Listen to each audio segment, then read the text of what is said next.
Paltrocast. Eugene, Peter, Dasha, a pleasure to be speaking with all of you. Eugene, I'll throw to you first with the two-part, and I'll say, how are you, and how did you wind up working with these excellent actors? How am I? I'm great. It's always awesome to see their faces and to have a conversation with someone who's enthusiastic about cinema. I ended up working with them because they're my friends. I have this unbelievably lucky um situation in life where I love my friends and I think they're really smart and cool and they just so happen to be like great actors. And so when I want to talk about things that are extremely real and extremely intimate and personal, and which you often don't get to see or in cinema, in contemporary cinema, I know that I can, without fear, ask my friends if they'll collaborate with me on this. And I'm lucky that both Dasha and Peter said yes and dove right in, and we were able to make a movie that I think looks and feels very different and very necessary compared to most other movies you see out there. So yeah, I that's how I got to work with them. I just texted them really. Well said. Now, before I throw it to Dasha, Peter, the last time I had the pleasure of speaking with you, Private Chat was the new movie. This is kind of an exact opposite scenario for the premise of this film versus Guy who Private. can't get it up. Whereas in Private Chat, I was preternaturally good at getting it up.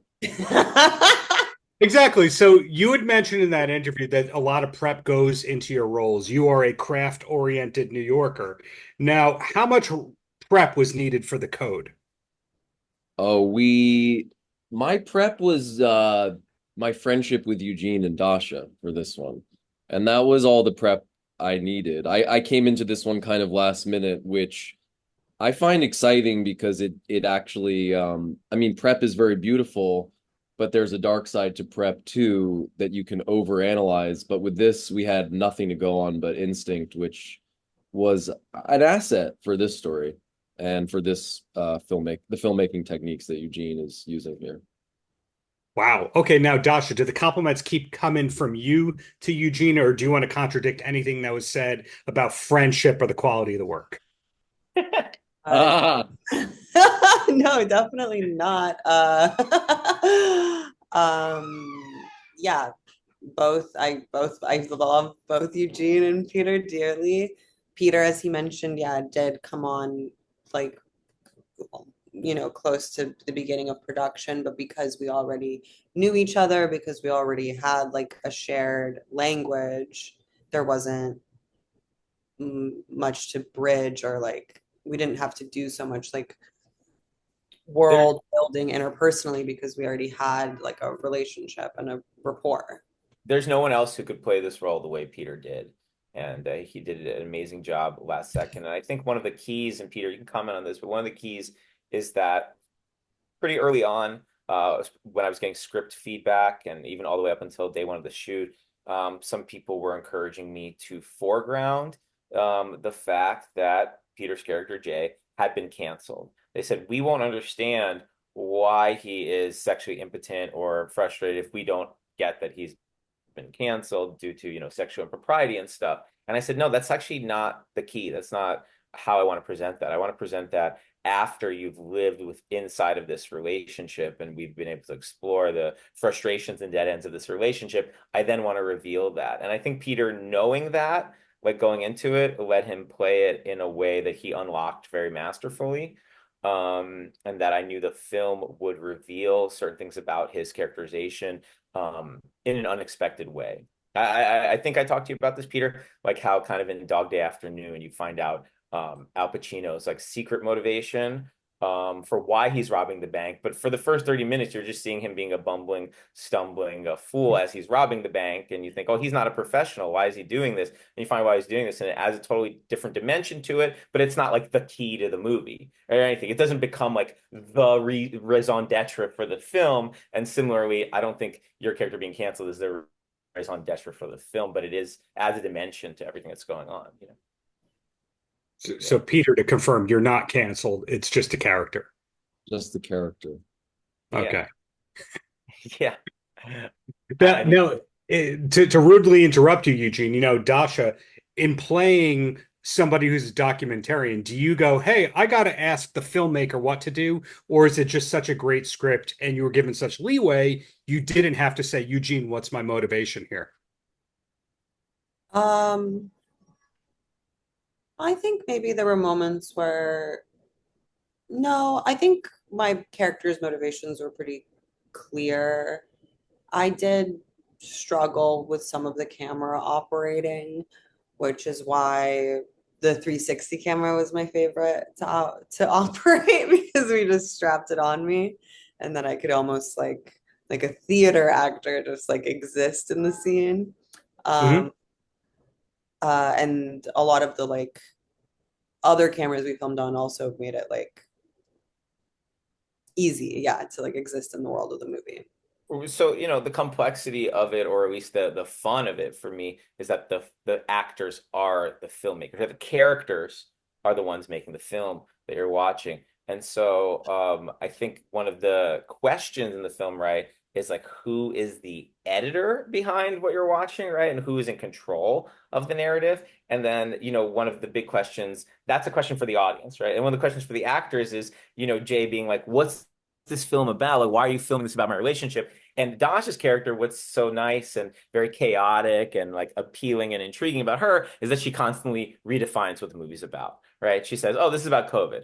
Oh, this is actually just about daily life. Oh, this is actually about our relationship. Oh, this is actually about fixing our relationship, you know? So that motivation like evolves. And I think Dasha juggling those things throughout the film leads to a really kind of unique and intriguing, hopefully for audiences, a unique and intriguing kind of performance, you know? Sure. Peter, did you have the full script? Did you know all that subtext going into it? Yeah. Oh, we had the full script. I wanted to just add one thing, there is a slightly an added pressure when you're an actor operating camera to deliver camera moves that would work for the film. But one of the fun things about this movie is that even though it like presents this like all these innovative formal gestures, a lot of it was like acting for theater, like Dasha said, because Eugene and Barton, our cinematographer, would set up our locations with so many cameras that that is a more like acting for stage than acting traditionally for a single camera that has to move positions every time you're getting a new angle. And I just think it's interesting that in a movie that advances for cinematic techniques, the acting in moments felt a lot like original theatrical acting. Mm-hmm. Not that was one of the fun. That was projecting, one of but the just in fun that things it was about. option 360. Right. That was one of the fun things about you know, making Spree, my last film, was that you just set up the cameras and let the actors play out the scenes and just, you know, make sure that the writing is good enough to sustain, you know, the tension and the laughs and all that. And in this environment with two like really compelling performers, yeah, you can interrogate surveillance while also allowing naturalistic perform and interrogate reality TV and interrogate porn and all these things while also letting people behave in a way that's more realistic than most movies that are just master shot, you know, reverse, insert, medium close-ups, all this normal cinematic grammar, which is, you know, stale and doesn't really apply to the things I'm interested in this film. Yeah. Well said, Eugene. Well, I have one more question for all of you. We'll start with Dasha first. One thing that you all have in common is you have multiple job titles. You can't just say Eugene is just a director. You can't just say Dasha is just an actress, etc. You know, Dasha, your podcasting success, you're also creative behind the camera, etc. So my question is, what's next, or what are we allowed to know is next? Because, you know, this is a new film to us, but films usually take years to come out. So most likely the people are working on other stuff that we should know about. I'm not sure if I'm at liberty to say, I guess, what's like totally at next. Embargoed. Yeah, but I mean, and I don't want to, you know, Peter's got a movie coming out that I'm also in. Oh. So I'll let him kind of, you know, I'm not gonna, he's got a great answer. Peter, I'd love to hear your great answer. Well, my film, www.rachelormont.com, premiered the same night as The Code. Dasha's one of the stars, and it is another fantastic performance from her. And I can't wait to continue to show that movie. And also, my debut novel, Silly Boy, from Cash for Gold Books, is available on Amazon and select stores. Buy it. Yeah, hence that. Hey, Peter has multiple jobs too. I didn't know about the author credit as well. So congratulations on that end. Now, Eugene, it started with you, it ends with you. Are you Okay. promote anything else, or is it the code forever? Yeah, it's the code forever. I Code mean, forever.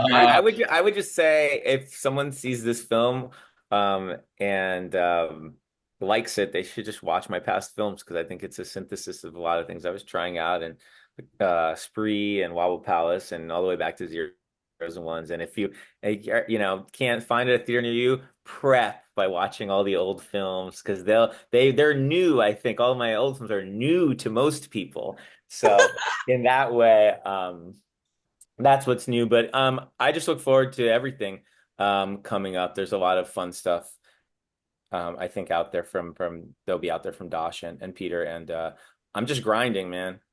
You know, it's just a grind. See this Italian court behind me? I got a whole army of like Italian courtiers that I'm exploring in a ton of studio projects. So Well, there's good grinding and there's bad grinding. Bad grinding would be when you give all your friends jobs and they're not talented. In your case, you gave the good friends who are Yeah. talented jobs. So congratulations on the code. Looking Thank forward you, to what's to come from all of you, including your secret projects, Dasha. And thank you all for your time. Thank you.